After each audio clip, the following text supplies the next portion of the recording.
Dokie. Hello, all.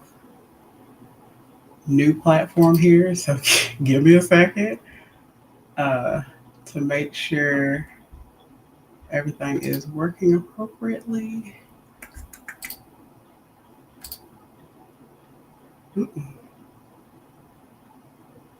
And of course, let other people catch on to the fact that this is happening, all of that jazz. Okay.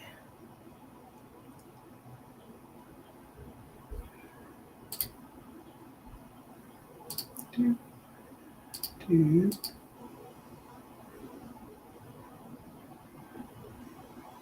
Okay, great. Good, good, good. All right. So I should be good on Instagram, TikTok, LinkedIn, and YouTube, I believe. We got a couple more to put in here, but that part should be good, I hope. All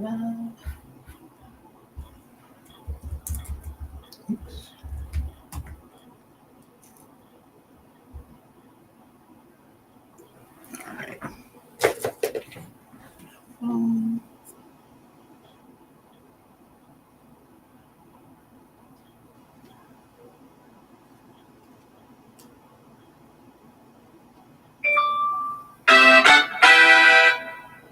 just making noise to make noise. Okay.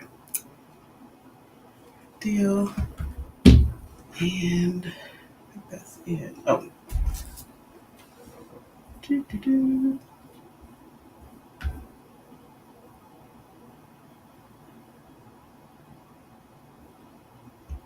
Okay. Mhm.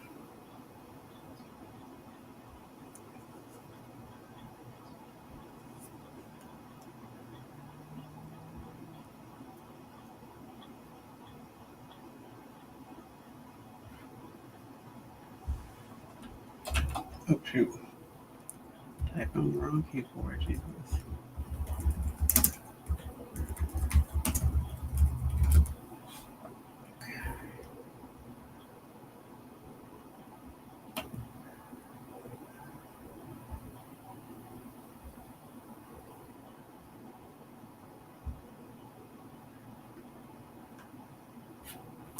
Alrighty.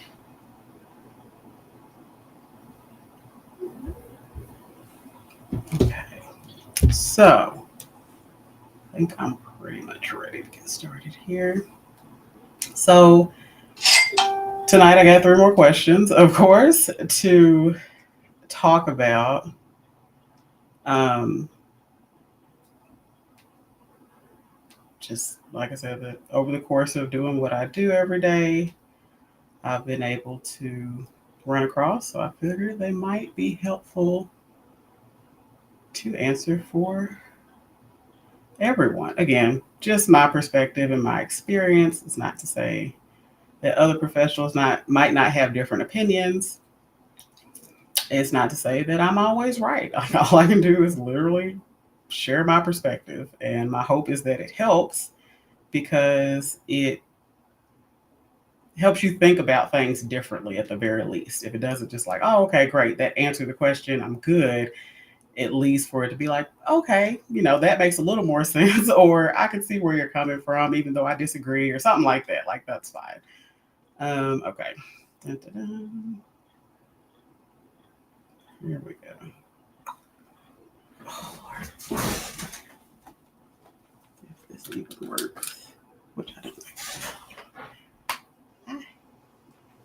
Maybe I'll just do this. Turn the camera around, maybe.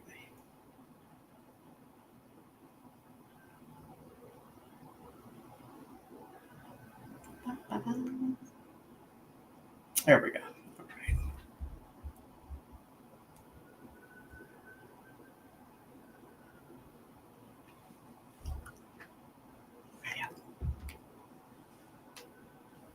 All right, that should be good. Okay.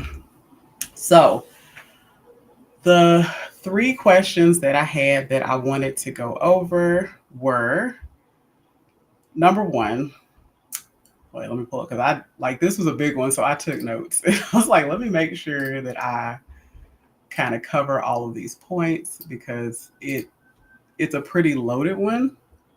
Um, and again, just more about the psychological aspect of being an author.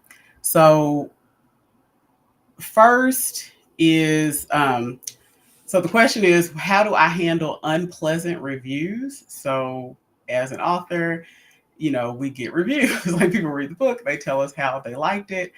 But sometimes they tell us that they didn't or why they didn't. And especially for a newer author, if this is your first time getting feedback like that, it could be sometimes devastating. I mean, it just kind of depends on what the person said.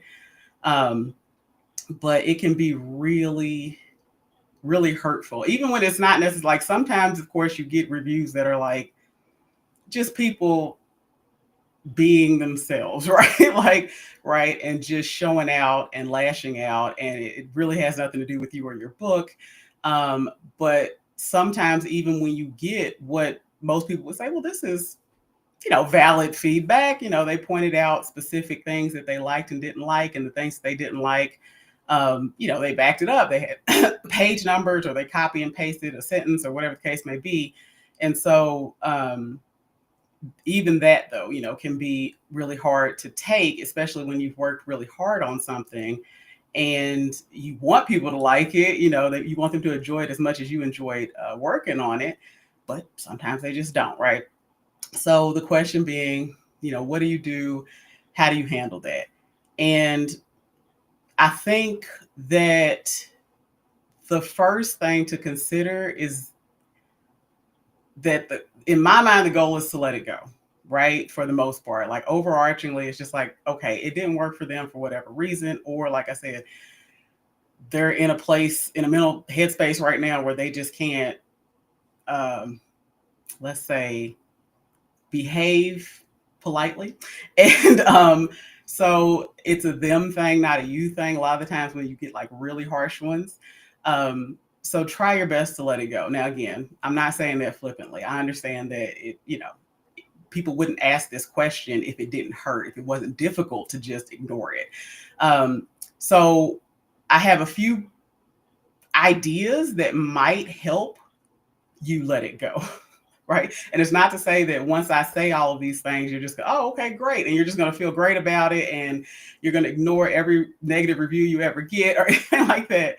But it's to say, okay, this is a way to start thinking about it a little bit differently in the hopes that you will, in the future, at the very least, start to put less stock in these unpleasant reviews because of the reasons that I'm about to share. So the first one is that I think a big part of the problem is that a lot of, especially new writers, they will take someone's unpleasant feedback as fact instead of as an opinion. And, for whatever reason, right? Sometimes it's the expectation that they've set for themselves that every single person that comes across their book is going to just fall madly in love with it. Sometimes it's just a dynamic that they've lived through. So that like, this is what they're used to, is that whatever somebody else likes or dislikes falls on their shoulders to kind of meet those expectations. So whatever the case may be, the point is that is really the crux of the issue. A lot of times is that you're hearing somebody or seeing somebody say they didn't like what you wrote and taking it as, oh, therefore there's something, that I did wrong, or there's something wrong with the piece. And I think it can be really problematic to that be your knee-jerk reaction, right? So I would say first to just work on understanding that this is just another human being's opinion, meaning it's subjective, right? It's not a universal truth. It's literally just their perspective on what they wrote, what you wrote, right? And that's all it is, no more, no less. So if you can start there as opposed to being like, oh no, they didn't like it, I must have done something wrong, that can help a lot. And again, it's going to take practice. It's going to take time. Do this repeatedly as you're seeing these negative and unpleasant reviews. And that can help ease it a little bit. It's just like, okay, that's just their opinion. It's all right for them to have an opinion. My stuff is not for everybody. That's okay, right? If you can kind of hold on to that perspective, that can help quite a bit dampen kind of the pain that comes with, not getting kind of those favorable reviews that you were hoping for and looking for. The second one is to remember that there are lots of miserable people in the world, to be honest. And so, because I've dealt with this a few times, dealing with it myself right now, with someone. And when people are going through certain things in life, it could be a divorce, losing custody of their kids, death of a family member, lost their job, just whatever, all kinds of stuff would be going on. Found out they had an illness. Not everybody copes with discomfort in a, what you call a healthy way, right? And so one of the ways that people deal with those kinds of stressors is to lash out at other people. And when that happens, then again, like I said, if you kind of internalize what they do or say towards you, it just creates this whole dynamic that's really just toxic and painful.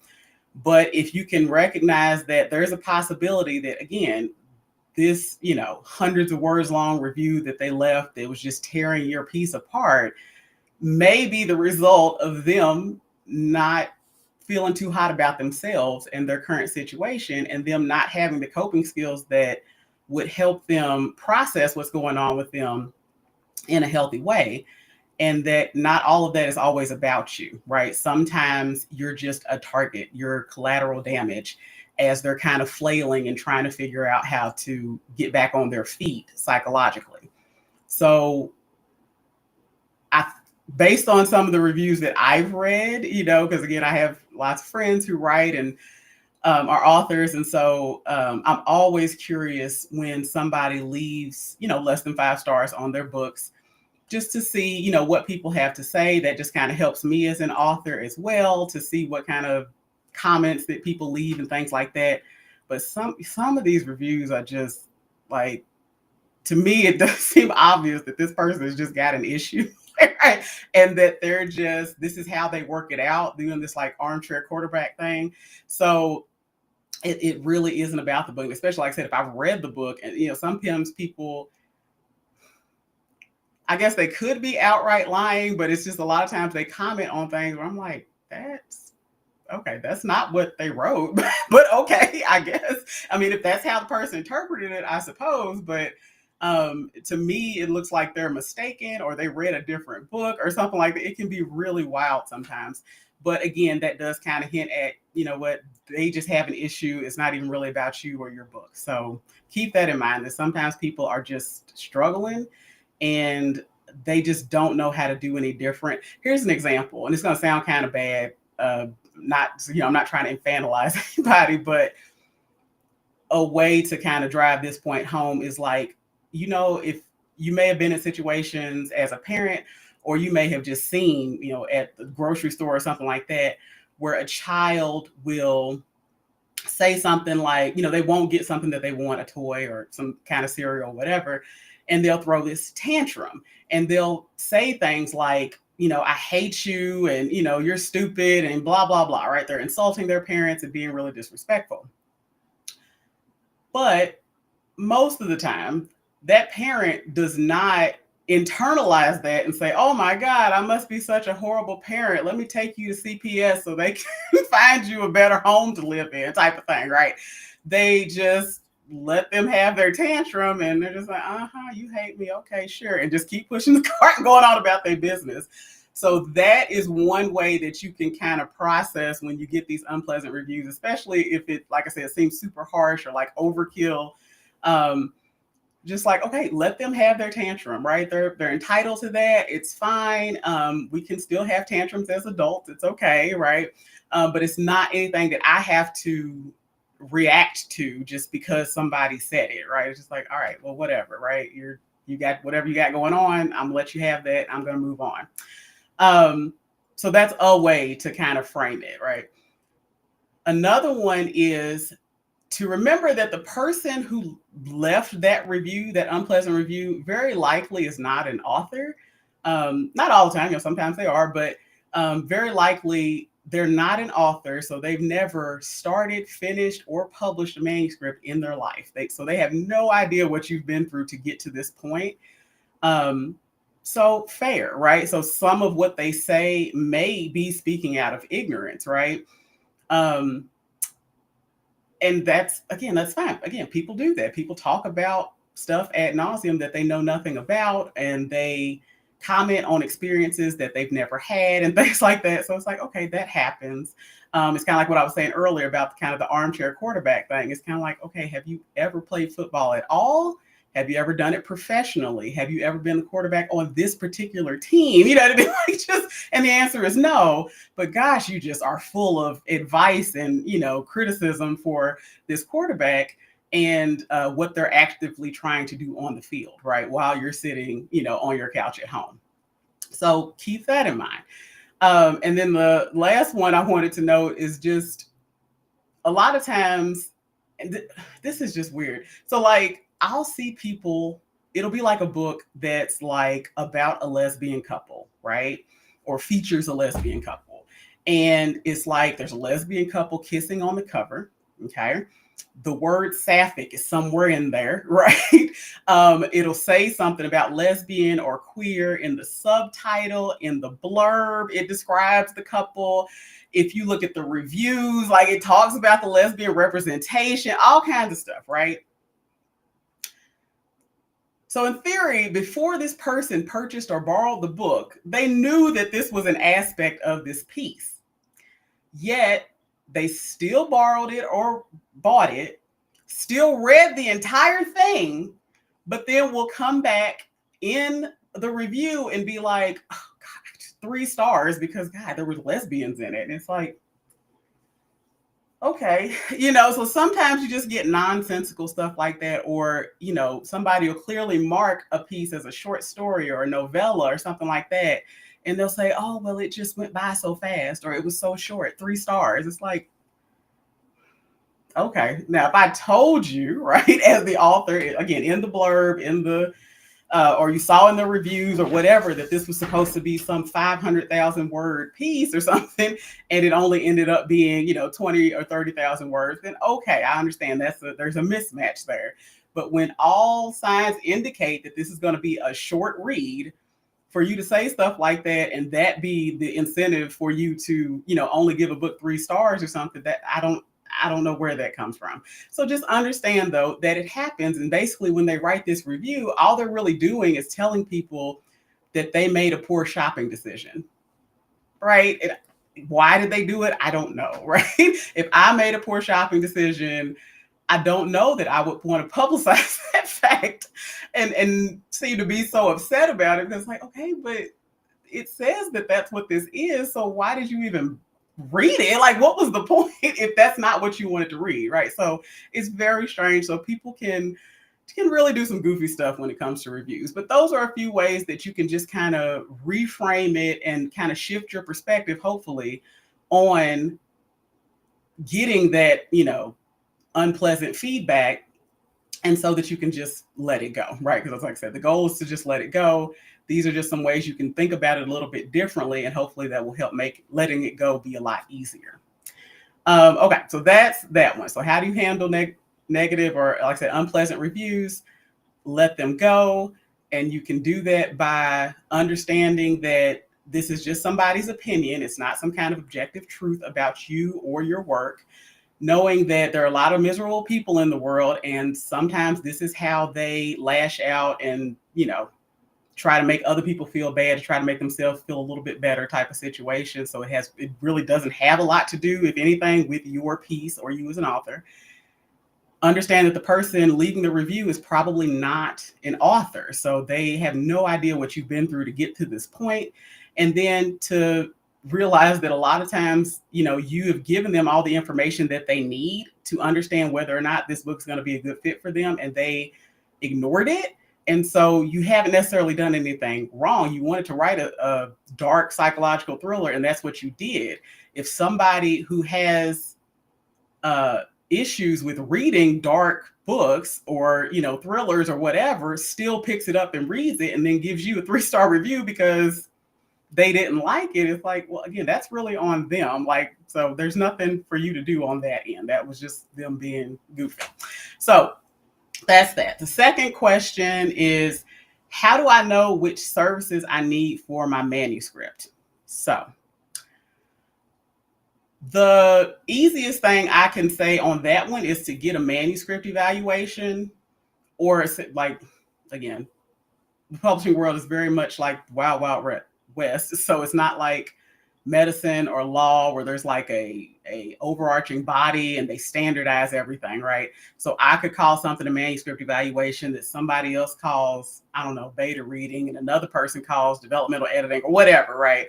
So we call it a manuscript evaluation. And so the basic idea is just you get a developmental editor to read the entire piece, and then they can tell you and give you like some commentary about what they think needs to be shored up, right, in their opinion. And then why that's really helpful is kind of like going to the doctor and getting a physical. It's like, okay, well, let's, you're telling me you've got pain here, here, and here, but let's, instead of like just off of you saying, hey, I've got pain in these places, start scheduling x-rays and MRIs and blood tests and things like that, which cost money and take time. First, let's just do an overall physical. Let me get some medical history, and let's kind of see where you're at health-wise. And then I can apply my skills and knowledge to help you decide which of these tests is actually going to be relevant to figuring out what's going on with you, right? So it's like if you are coming in with chest pains, I don't necessarily want to have an MRI of your pinky toe or something like that. You know what I mean? Like, I've literally heard stuff like this before. Like that's interesting. But you get what I'm saying? Where it's just like, okay, well, I don't even know necessarily what I need. So again, just let me go get in contact with a professional, let them look at what I have, and they should be able to tell me, okay, well, you're really strong in this area, but there's some vulnerabilities in these areas. So here's the services I recommend, to kind of shore that stuff up. So that's really it. And then doing that, though, first of all, there's a lot of money saving involved, because the next time you go to pay for a service, you're going to know that it's a service that is actually warranted for this piece, right? So that you're not wasting a lot of time and kind of spinning your wheels with other services that really aren't going to help you very much. So ask an editor, again, generally I would say a developmental editor, if they would, how much they charge or what they call the service, if they offer it, of just reading through and giving me an idea of kind of what shape the manuscript is in and which steps I would need to take, what services I should order to try to get it, to try to make it stronger, right? Based on whatever your goals are. So that's that. First step, just get a manuscript evaluation. And then that way you kind of know which other services to move forward with. Number 3, another relatively involved one. When should I schedule my release date? So I've seen a lot of people get in trouble with this. I've gotten in trouble with this. Like, so I'm not, no judgment, but I would love it if you could avoid this as much as possible. So what I see happen a lot is an author will choose very early on what I would consider arbitrary date for release. And they wait, or other processes have been slow because they might choose this date before they're even finished writing the book, right? So by the time they're actually ready to move forward with getting editorial services and prepping the book for publication, they have like a month left before this date is going to come up. And mind you, they just finished like their first draft. So they haven't done any self-revisions. They haven't given any portions to their critique group members. They haven't recruited alpha readers, like nothing. They've done none of these things that often happen before you even start engaging with professionals. So, you've got a month or two to do this, and it's really closer to maybe 4 to 6 months worth of work, because, depending on which steps you're going to take, how long the piece is, all that jazz. So what can end up happening is they end up rushing through the rest of the book development process, trying to just hurry up and get done so that they can meet this kind of arbitrary deadline that they gave themselves to have the book out. That can be problematic for several reasons, of course, related to the quality of the book, but it's also super stressful. Like publishing a book and preparing it for publication is already a lot, right? It's a feat. So now you've added this ticking clock, but it's like, why? For no reason. Like it just, I've yet to run into anybody who has any really strong benefits for why a book must come out on, XYZ date.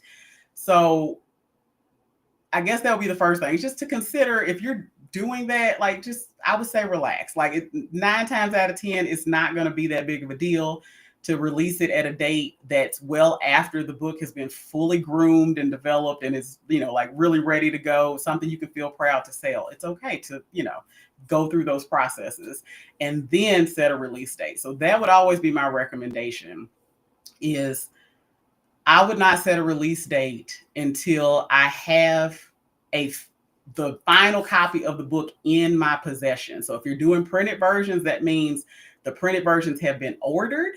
That means you have received them. They're in your hot little hands. They're sitting on you. You can reach out and touch them. Okay. They're on the premises. When that moment takes place, that is the moment in which I would start thinking about, okay, what shows do I want to go to? What events do I want to be a part of? And all that sort of stuff, to try to set a launch date around that time. But when you try to set a release date while you're in the middle, the books are supposedly on the way, or you're still getting proofreading done. So it's like, again, the book isn't even really finished on the developmental tip yet. That's where you can really get yourself in trouble. And again, there's really no reason to do that. Just wait until you have it and it's finalized and it's done, and then set a date. Now, if you have that, you're like, yeah, Tanisha, I've got, I've ordered proof copies. I've gotten professional proofreading. I've looked at galley proofs myself. I've made adjustments if there was anything that I felt like needed to be adjusted right before publication. So now I have, ordered author copies. They are in my hot little hand and I'm ready to go, but I haven't set a release date. Okay, bet. If that's where you're at, I would say for most people, 30 days, especially indie authors, would be fine. The longest I've gone, I think it's somewhere around like 6 months. Like Intro to Indie Publishing was really done in September of 2023. Okay, get my dates right. And so, I opened pre-orders and all that sort of stuff, but I set the release date for March of 2023. Similar thing with the Christmas proof, it was done in the fall and I set the release date for April. So, doing a few months is also an option. It's not, because here's the thing. There are a lot of people that'll tell you, they'll use those absolutes that I've talked about before, right? You have to do this and you should never do that and stuff like that. But what I've generally found is that it's just different strokes for different folks. For some people, setting an earlier release date is going to be more beneficial. And for other people, waiting a little bit is going to be more beneficial. The issue is that there's a lot of factors that come into play to help you make that decision, right? Again, where you are right now in the book development process, if there are any events that, again, you really feel like would make a huge difference in your sales and what your launch date looks like, depending on whether or not you are present there. Just, what kind of promotional strategies you plan on adopting, though all that sort of stuff kind of comes together to help you make that decision as far as like how far out you want the date to be. But like I said, I think 30 days works pretty well for most people. And you can, like I said, really shoot yourself in the foot by doing something, for example, like you haven't even uploaded the files to Ingram or Amazon or whoever you're using, but you're going to pay for a booth at a event, that takes place in like 3 weeks or something like that. It's just, that's the kind of stuff that can really get people in trouble. So I wouldn't book anything. I wouldn't schedule any venues or, like nothing like that until, like I said, I actually have copies of the book in hand to sell. Now, I've done some impromptu stuff where I didn't have the books, but it's usually because I'm on like a panel or I'm speaking at an event or something like that. So the whole goal of the event was not 100% to sell books, right? And I'm going there for free, right? So I'm not paying to be there. And the real crux of me being there is to share my knowledge and experience. It's not, like I said, solely about selling books. So when that happens, like, fair enough. That's okay. I think to go ahead and kind of get yourself out there, let people know who you are, that sort of thing. But as far as paying hundreds or even thousands of dollars to be present somewhere where you're supposed to be selling books, and that's the crux of why you're there, I would hold off on that until you actually have copies in hand. People who have listened to me about this, I will say, have had a good time, right? People who have not listened to me about this tend to have a tough time, and it tends to be very stressful. And there have been occasions where people have had their launch party or whatever it is that they scheduled, and they don't have any books. And it's like, okay, the whole reason that we came was to buy books from you, and you don't have any. So it's just kind of womp, womp, womp, situation.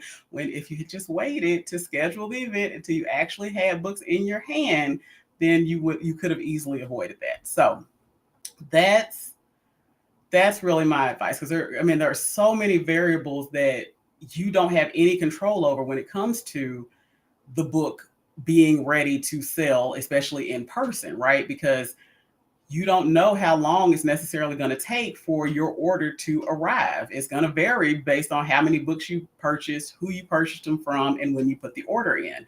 So you may hope that they get there in a week, but what if it takes 2 weeks? And then what if after those 2 weeks and you get the books, you find that there are problems that need to be corrected? Okay, well, now you have to take the time to go back to your editorial professionals or into your design program, like I said, whatever the issue is, and fix it, upload a new file. Or if it's a printer problem, talk to the printer and get them to make whatever adjustments they need to make the book come out the way that you want it to. And that's going to take time. And then you got to start that whole process over again. So then you order however many copies you want, or 1 or 2 if you want to just kind of test the waters and make sure everything went okay. You order it, you wait for it to arrive, you look at it, and then if everything's okay, then it's like, all right, now you're ready to move forward, right? But you just can't, there's no way for you to predict whether or not you're going to have those sort of shipping and production issues. So that's just another reason why she's like, dude, just wait until it's all finalized and ready to go, and then move forward. And then that way you're a lot less likely to run into any issues, so that you can move forward confidently, and you can start scheduling stuff and, signing up for shows and all that jazz without having to run into issues with stuff like that where you're disappointing people or you keep having to push the date back. And what's really weird too is in the past year, about the past year, I guess it's January, I have run into a lot of publishers, okay, because I don't know, who seem to do this. And it's very strange because, again, I think a seasoned publishing professional would know everything that I just told you as far as like how many things can go wrong and can delay shipping and all that sort of stuff. And so it would seem like the best practice would be what I just said, to just, okay, well, let's wait until it's like ready, and then we can go ahead and start, scheduling out some of this stuff. Because I could even understand maybe something wonky happens and having to push the release date out once. But I'm seeing a pattern of publishers, pushing people's books out 2 and 3 times. And it's like, okay, what's going on? It seems like after, like, again, first of all, I generally just, like I said, would not set one until everything was like finalized. But then after I run into whatever issue and fix it, I would, again, make sure everything is really okay before I even set the pushed out deadline, because I don't want to have to keep doing that, right? Because that can be really frustrating for customers. And it can be like, okay, like what is going on with these people that they can't just pick a date and stick to it, Now, again, stuff happens. People are human. I'm not saying nothing like this can ever take place with a business. But like I said, what I'm finding that's strange is that it's just happening like place after place after place. I'm seeing, author friend after author friend after author friend going through this multiple, times of pushing out the release date. And it's just very odd. So again, you can avoid that, like I said, by just making sure that you're really ready to go and everything is good and looks good to you and you're ready to sell, and then stepping out and actually setting a release date and then building up your kind of promotional efforts behind that. So those are our three for tonight. Trying to see when is the next. So I guess it'll be in a couple of weeks. So not next Thursday, but the Thursday after. Come back and if you're following me, follow me on YouTube, Facebook. What do we do tonight? TikTok, Instagram, LinkedIn, Blue Sky. I forgot I got a Blue Sky account, so I am there as well. And of course, everywhere I'm just Tanisha L. Curtis. So you type that in, you will find me. Okay, and like I said, anytime you all are free to schedule short consultations or calls with me if you have any questions about your specific project. So please don't hesitate to do that when you find me on social media, and or you can go through getbookhelp.com, and you can reach me there too if you want to set something up, and I will try to help you as best I can. Okay, well, thank you. I hope you have a good rest of the night.